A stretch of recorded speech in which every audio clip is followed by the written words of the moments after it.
হস্তক্ষেপ করে না, ওই আইনাগর ভেঙে দিতে হবে। বিমানদের নামে যে জুলুম করা হয়, এই জুলুম বাংলাদেশে চলবে না, চলবে না। বক্তব্য নিয়ে আছেন সাংবাদিক যুবক মহাসচিব জননেতা জনাব মোহাম্মদ মুনতাসির আলী, জননেতা জনাব মোহাম্মদ মুনতাসির আলী।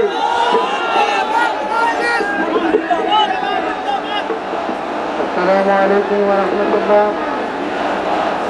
খেলাফত মজলিস আয়োজিত আজকে এই সমাবেশের সম্মানিত সভাপতি, সম্মানিত মহাসচিব সহ কেন্দ্রীয় নেতৃবৃন্দ, সমাগত কর্মী ভারত এবং প্রিয় দেশবাসী,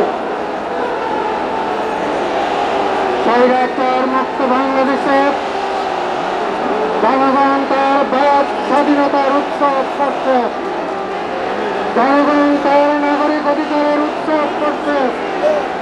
বাংলাদেশের জনগণ এই দেশকে নতুন করে গড়ে তুলতে চায়, জুলুম মুক্ত একটা দেশ গড়ে তুলতে চায়, শোষণ মুক্ত একটা দেশ গড়ে তুলতে চায়, বৈষম্য মুক্ত একটা দেশ গড়ে তুলতে চায়, সৌহার্দ্যপূর্ণ সম্প্রীতি একটা দেশ গড়ে তুলতে চায়, সুস্থ অর্থনীতি একটা দেশ গড়ে তুলতে চায়, প্রশাসনিক সংস্কার চায়, বিচার বিভাগের সংস্কার চায়, আইনের সংস্কার চায়, শিক্ষা কারিকুলাম বাতিল করে দেশের ৯০ জন মানুষের আকিদা বিশ্বাসের সাথে সমন্বয় করে নতুন শিক্ষা কারিকুলাম চায়।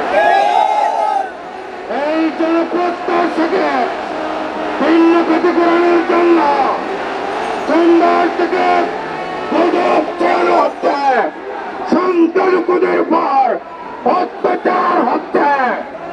আমি আমার নিজের এলাকা থেকে সারা বাংলাদেশে খবর নিয়েছি, বাংলাদেশের অন্যান্য ধর্মাবলম্বী কোন মানুষ আক্রমণের শিকার হয় নাই।